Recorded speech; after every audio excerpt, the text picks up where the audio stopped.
সূরা আলাক, এটা কোরআন শরীফের নাজিলের দিক থেকে প্রথম সূরা, প্রথম 5 আয়াত নাজিল হয় এক ধাপে, আর 6 নম্বর আয়াত থেকে 19 নম্বর আয়াত পর্যন্ত দ্বিতীয় ধাপে নাজিল হয়। দ্বিতীয় ধাপে যে আয়াতগুলো নাজিল হয়, এই নাজিলের প্রেক্ষাপটের সাথে আবু জেহেলের সম্পর্ক আছে।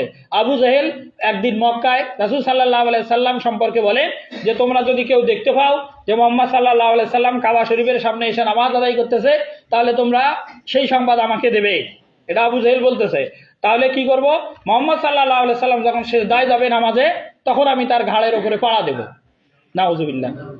এই ঘটনা যখন বলেন, সেই ঘটনাকে কেন্দ্র করে সূরা আলাকের 6 নম্বর আয়াত থেকে শুরু করে 19 নম্বর আয়াত পর্যন্ত নাজিল হয়। সেইখানে আল্লাহ তাআলা বলেন যে আর ওয়াইতাল্লাযী ইয়ানহা, আর ওয়াইতা মানে হে মক্কার লোকেরা তোমরা কি দেখছো, আর ওয়াইতা এটা হরফে ইস্তেফাম, প্রশ্ন করা হয়েছে। রাইতা মানে দেখা, রা মানে দেখা, তা মানে আপনি, যে মক্কার লোকেরা তোমরা কি দেখছো তাকে, আল্লাযী মানে যিনি, আর ওয়াইতাল্লাযী ইয়ানহা, ইয়ানহা মানে নিষেধ করে, যে লোকটা মক্কাতে মুহাম্মদ সাল্লাল্লাহু আলাইহি ওয়াসাল্লামকে কাবা শরীফের সামনে নামাজ আদায় করতে নিষেধ করে। আবদান ইজা সাল্লাহ, আবদান মানে বান্দা, এই বান্দা বলতে মুহাম্মদ সাল্লাল্লাহু আলাইহি সাল্লাম, ইজা মানে যখন, সাল্লাহ মানে নামাজে দাঁড়ায়। যে তোমরা কি সেই লোকটাকে দেখছো, তথা আবু জেহেলকে দেখছো যে মানুষদেরকে মুহাম্মদ সাল্লাল্লাহু আলাইহি ওয়াসাল্লামকে নামাজ আদায় করতে বাধা দেয়, নিষেধ করে। আল্লাযী আরওয়াইতাল্লাযী ইয়ানহা আবদান ইজা সাল্লাহ আও আমারা বিত্তাকওয়া, অথচ মুহাম্মদ সাল্লাল্লাহু আলাইহি সাল্লাম মানুষকে আদেশ করেন আল্লাহ ভীতির। মুহাম্মদ সাল্লাল্লাহু আলাইহি সাল্লাম মানুষদেরকে কল্যাণের কথা বলেন, ভালো কথা বলেন, এরপরেও দেখা যাচ্ছে যে আবু জেহেল তাকে ঘাড়ে পাড়া দেওয়ার কথা বলতেছে। আর আবু জেহেল এমন বাস্তব পদক্ষেপ নিয়েই রাসূলকে কাঁধে পাড়া দেবে, এমন পদক্ষেপ নিয়েই যান। তাফসীরে ইবনে কাসিরে আছে, রাসূল সাল্লাল্লাহু আলাইহি সাল্লাম যখন সিজদা দেন, মক্কার লোকেরা আবু জেহেলকে সংবাদ দেয়, আবু জেহেল রাসূলের ঘাড়ে পাড়া দেওয়ার জন্য সামনের দিকে আগান, অল্প একটু আগানোর পরে তিনি আবার পিছে আসেন। মক্কার কাফেরেরা আবু জেহেলকে জিজ্ঞাসা করেন পিছে আসার কারণ কি।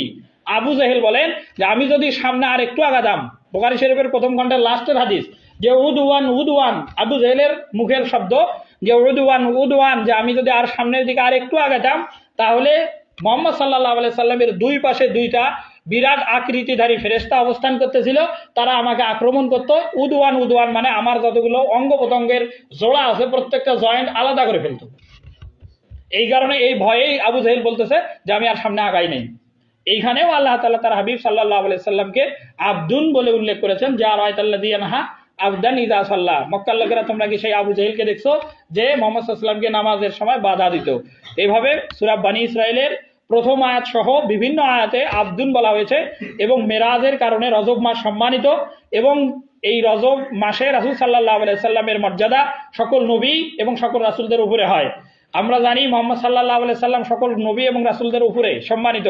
রাসূল সাল্লাল্লাহু আলাইহি সাল্লামের ব্যাপারে কোরআন শরীফের যে আয়াতটা সবথেকে বেশি প্রসিদ্ধ, শ্রেষ্ঠত্বের আয়াত, সেই আয়াতটা হলো সূরা আরাফে আসছে, যে সকল নবীদেরকে ব্যাপারে আল্লাহ তাআলা নবীদের কাছ থেকে অঙ্গীকার করেছেন যে না, এটা সূরা ইমরানের আয়াত, ওয়াইযা আখাযাল্লাহু মিসাকান নাবিয়িনা, যে সকল নবীদের কাছ থেকে আল্লাহ যখন অঙ্গীকার নিয়েছিলেন যে লাম্মা আতাইতুকুম, যখন মুহাম্মদ সাল্লাল্লাহু আলাইহি সাল্লাম দুনিয়াতে আগমন করবেন, তখন প্রত্যেক নবী তাদের নবুয়াত বাদ দিয়ে মুহাম্মদ সাল্লাল্লাহু আলাইহি সাল্লামের নবুয়াত প্রচার, রিসালাত প্রচারের ব্যাপারে সাহায্য সহযোগিতা করবে।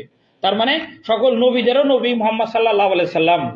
আর সেই বাস্তব রূপায়ণ, বাস্তব রূপ নেয় মেরাজের রাতে, এই 26 দিবাগত রাত 27 রজনীতে নবী করিম সাল্লাল্লাহু আলাইহি সাল্লাম যখন বাইতুল মুকাদ্দাসে যান, সেখানে গিয়ে সকল নবীদের উপস্থিতিতে সকল নবীরা পিছনে নামাজরত ছিলেন এবং মুহাম্মদ সাল্লাল্লাহু আলাইহি সাল্লাম ছিলেন ইমাম।